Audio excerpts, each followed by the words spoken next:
Democracy That Delivers is brought to you by the Center for International Private Enterprise. Now, to your host. Hello, everyone. Thank you for joining the Democracy That Delivers podcast. I'll be your host today. I'm Jenny Anderson, Senior Program Officer with the Asia team here at SIPE. Today's podcast is the penultimate podcast of SIPE's Philippines National Elections, What's at Stake for Democracy series. For a quick background for our listeners, on May 9th, the Philippines held elections, and the son of Ferdinand Bongbong Marcos Jr. was elected president with the first absolute majority in recent history. Today, we'll be discussing the role social media played in the run-up to those elections, specifically digging into the role disinformation and gender has played. Today, I have the pleasure of being joined by our return guest, our special guest, Dr. Jean Encinas Franco. Dr. Jean Franco is an associate professor at the Department of Political Science with the University of Philippines.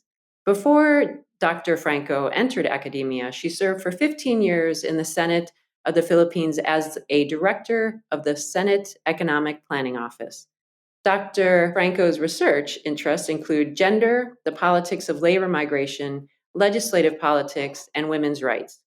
Jean, Dr. Franco, thank you very much for joining us again on the podcast. Hello, Jenny. Hello, Srijana. Thanks for having me. Of course. Thank you for joining us. And we're also joined by my SIPE co-host, Srijana Huerta. She is our program officer at SIPE's Asia Regional Office located in Manila. Thank you also for joining us today, Srijana. Thank you, Jenny, and thank you to Dr. Franco for being here with us today. To kick off our conversation, and for our listeners who might not be so well acquainted with the Philippines, Dr. Franco, why is this election important to look at when considering what is at stake for democracy in the Philippines, but also how has gender disinformation affected this election and the outcomes? Well, you know that May 9 was a consequential election for the Philippines. It's the first election ever that we've held during a pandemic.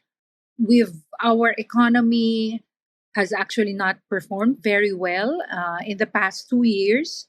And we also saw disinformation being waged in the recently held campaign, which academics and investigative reporters from the media argue or actually found to have benefited Marcos Jr. And the target was actually Leni Robredo. And so the campaign was really, especially the disinformation was really waged along very gendered dimensions in the sense that there were fake news videos of, the daughters of Leni Robredo, fake sex videos, and also Leni Robredo was actually called as dumb, as not competent, despite the fact that she is a lawyer and she has a long experience in community organizing and in having clients who are victims of domestic violence. So in a nutshell, that was how gendered the disinformation was during the campaign. Right. And Leni Robredo, for our listeners, she is the current vice president of the Philippines, and she was the lead opposition candidate and still leads the opposition to Marcos Jr. How you mentioned the role that like false news, gender disinformation. I mean, the Philippines is definitely, I think, for all countries, struggling with disinformation. I mean, the Philippines has been referred to as "quote unquote" patient zero by Facebook in the global disinformation epidemic. It's also been referred to as sort of the coal mine or the canary in the coal mine by those looking at or tracking the spread of false news. And that, I think also just for our listeners, around 75% of Filipinos are online and mostly on Facebook and YouTube. How do you see, with disinformation, like as a real epidemic globally, how do you like the role of gender and sort of this gender lens? How does how is this different for people who haven't really thought about gender disinformation before? Well, it my sense is that it's very easy to invent disinformation against women candidates and also other members of sexual minority groups because of the latent sexist tendencies of the public. In the Philippines, for those who are familiar with the World Values Survey, it's a periodic survey on the values of countries all over the more than 100 countries all over the world. And I've looked at it and I saw that even in the 90s, the Philippines actually think that majority of Filipinos actually think that men make better leaders than women. So in a sense, those who participate in gender disinformation in their minds, or I don't know if they're aware of that survey, of those surveys, but in a sense they're tapping into these latent values of Filipinos.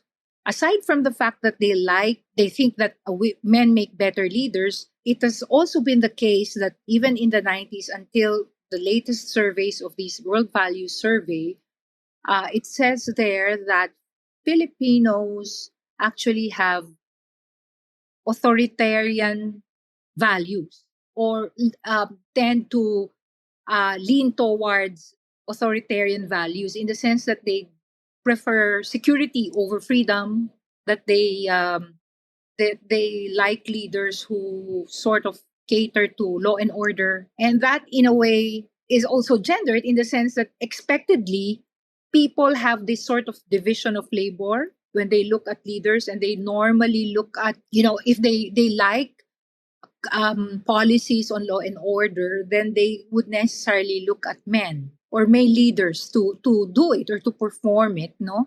And that in itself tells you why these gender disinformation has resonates among the Filipino public. Yeah, if I could jump in, it's just on the point about sort of these authoritarian values. I think one thing we've seen, and I know Dr. Franco, you've mentioned before, is sort of the relationship between the rise in gendered disinformation that we've been seeing, as well as the rise of authoritarianism, not just Yeah, in the exactly. Philippines, but around the world. Yeah, but I would love if you could share a little bit more, sort of what you've seen and how maybe what's going on in the Philippines kind of differs or is maybe mimicking or kind of leading the trend from what you're seeing in other parts of the world. Um, well, during the 6 years of the Duterte administration, he has been um, saying a lot of things, misogynist things, especially to um, women who are in politics, who are elected, who are in the opposition. So he used his position, he used his power to actually malign and articulate sexist rhetoric towards these women. And he also has a tendency, for instance, to feminize men whenever he is criticized by men, no? So that's also the case. So, and in a sense, to the extent that Duterte still enjoys popularity, a huge popularity towards the end of his term, that uh, tells you that that particular rhetoric has been effective, or it in fact my fear is that it has become normalized. And if we look at the cases in other countries, that's also the case, except I think in some parts of Europe where some populists use women's rights rhetoric to actually to gain support from other women's groups. Yeah. Mhm. Yeah, and thinking of sort of following on Shujana's question, thinking about sort of the intersectionality of gender disinformation and sort of authoritarian leaning. Like, what is there? I'm wondering why or how do you think the Philippines is moving in this direction, and how do you? Is there a way like to combat sort of this sort of leaning towards authoritarian strongmen as the default image of leadership? I mean, or of maybe not leadership, but leaders. Yeah. Like it feels like these strongmen leaders are really capturing the imagination of citizens as who can provide security and even economic benefit, which we're seeing that this is not usually true. Do you see a way to like begin combating this sort of stereotype or biasness? Yeah, I think that's a very good question. In fact, I think there is no one single initiative that can be done to combat gender disinformation. There are lots of initiatives that can be done. I think um, there are two things that can be done from at least from what I can think of at present. One is that there's huge inequality in the Philippines. Although pre-pandemic we have grown economically, and some people transitioned to from being poor to being non-poor, but then there's still very few social protection mechanisms, and that even the people who have transitioned to being non-poor, they find it hard to go up to at least at the very least lower middle class level, precisely because of they need to privately spend for their health, for instance, and education.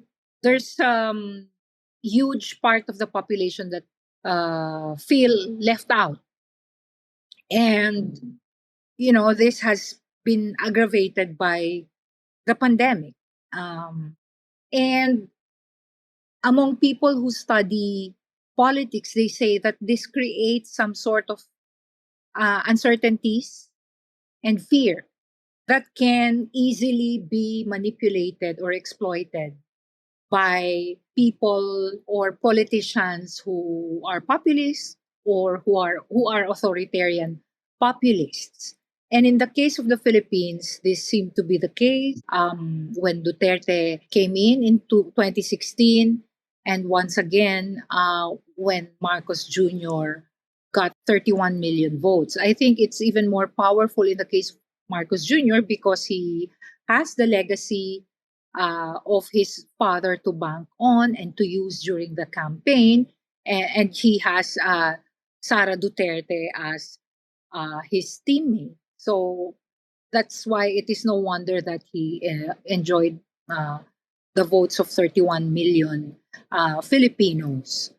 And so I think it has to be this has inequality, and poverty alleviation, more social protection should be, provided to Filipinos. Of course, it's a long, we're a long way to go, no, before these are addressed. But yeah, so that's one thing. The second thing is that I think there has to be scaled up information and awareness about leadership, in the sense that when people need leaders, when people need saviors, it need not be men.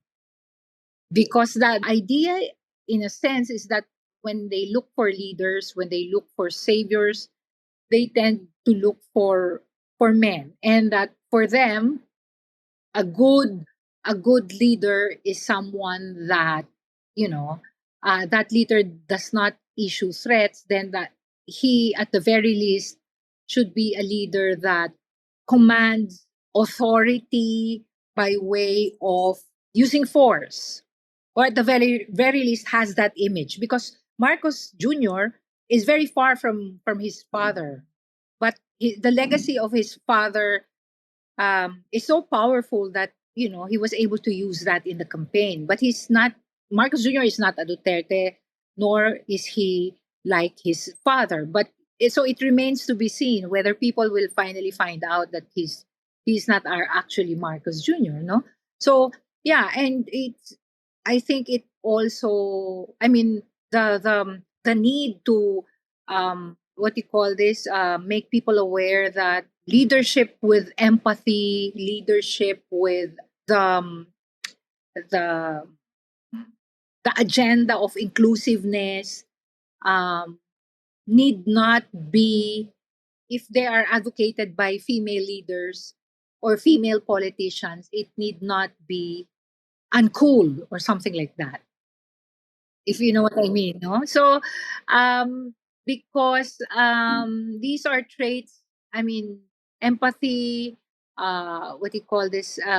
Being a listener. These are traits that are usually associated with women. And but when they campaign, or when these very women would want to go into politics, um, these are disregarded in favor of leaders who espouse law and order policies and programs. That's why I think there's a glass ceiling.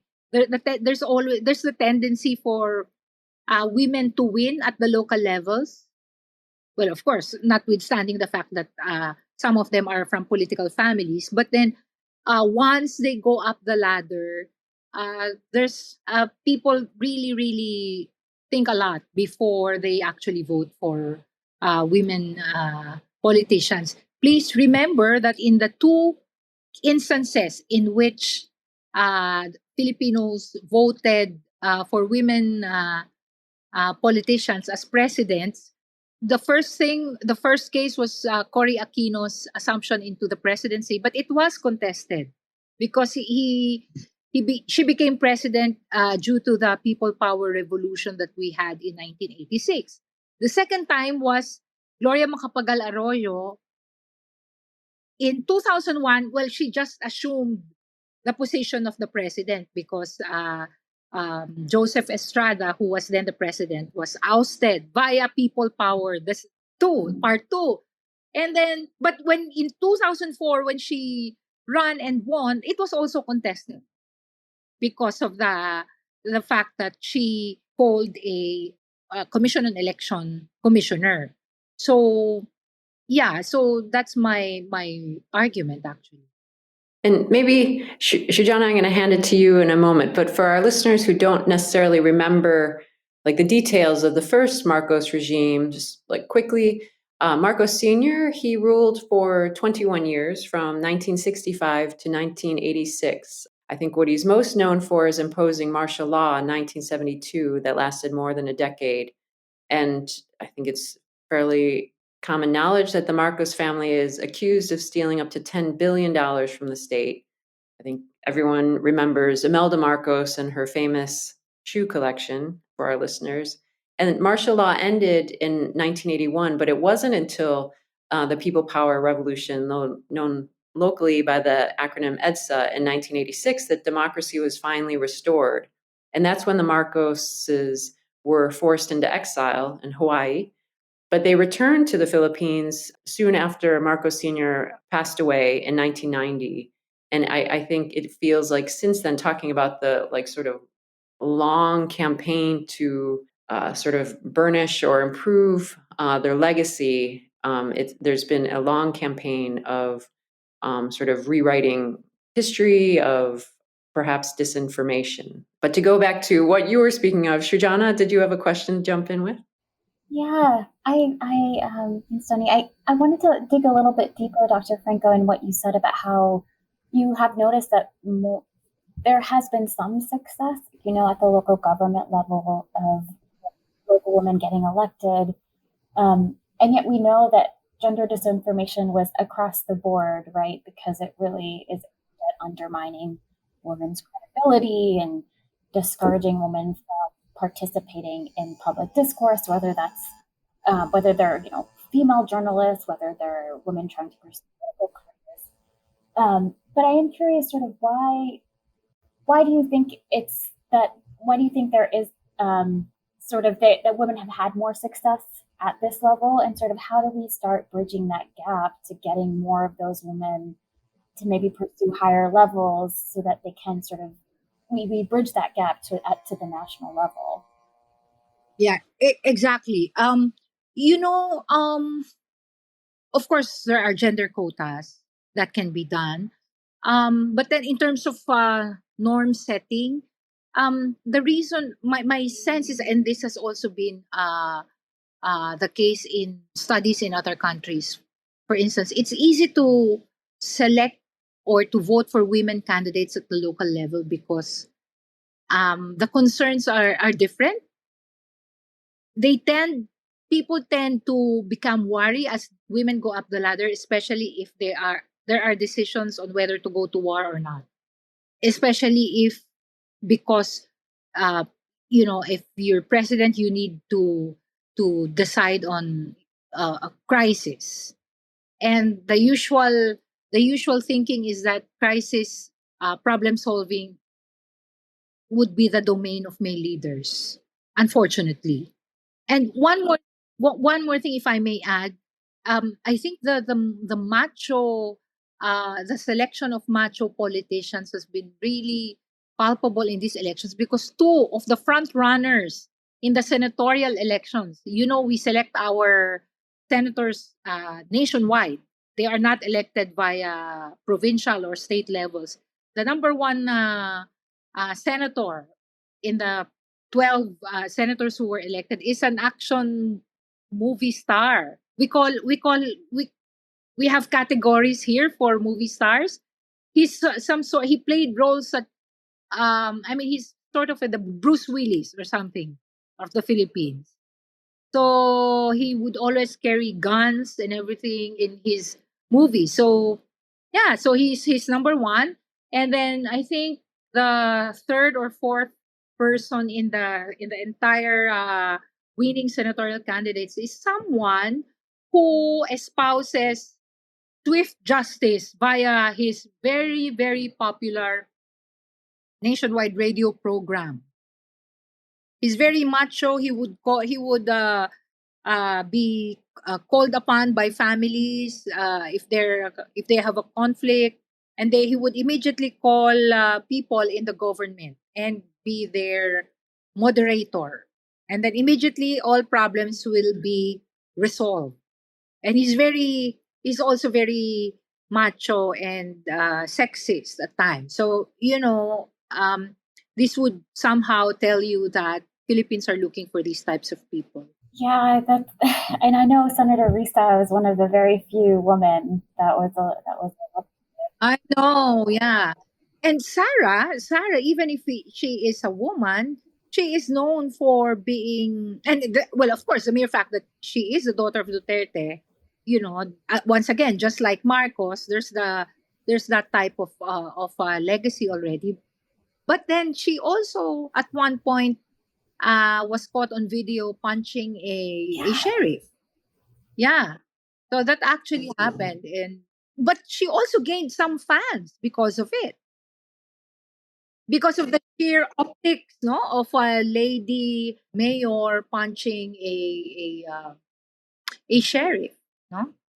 So, if I could ask a quick follow up on this, Yeah. which is it's been so interesting and concerning, but to see sort of how the gender disinformation campaign against Sarah versus Lenny was a little different, but it kind of goes back to something that you've talked about too, which is this double bind that a lot of Yes. women political leaders have. But I would love if you could share more with our listeners, sort of how did that affect? How was sort of the campaign, the gender disinformation campaign, kind of different between sort of Sarah and VP Lenny?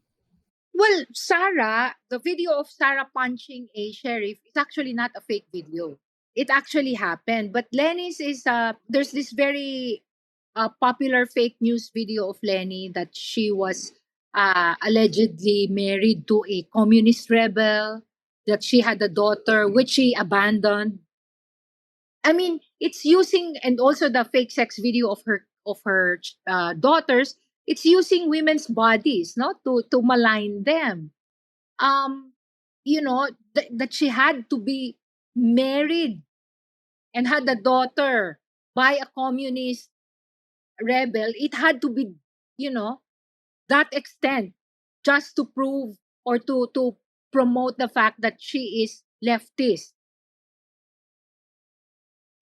That's how pernicious it was. But I'm not very familiar if there are fake news surrounding Sara Duterte. But I think is that what is she's she's not really girly, if you know what I mean. She's not feminine at all. And to a certain extent, that works for voters who would prefer male politicians, but you know. And so, yeah, she's a perfect case of a woman leader who does not necessarily espouse, um, you know, or does not necessarily have the traits associated with women, but are popular because they mimic male leaders. No? Yeah, I wish we had more time, Dr. Franco and Sujana, to continue this interesting conversation. Sadly, we have to start wrapping up our podcast, but it seems this gender disinformation campaign, especially in the run up to the recent elections, is really a good indicator of what is likely to happen or already happening in other countries struggling with strengthening democracy, and definitely posing yet another challenge to democracies globally. So thank you very much, Dr. Jean Encinas Franco, for rejoining the podcast today. It was a real pleasure to speak with you again and see you again.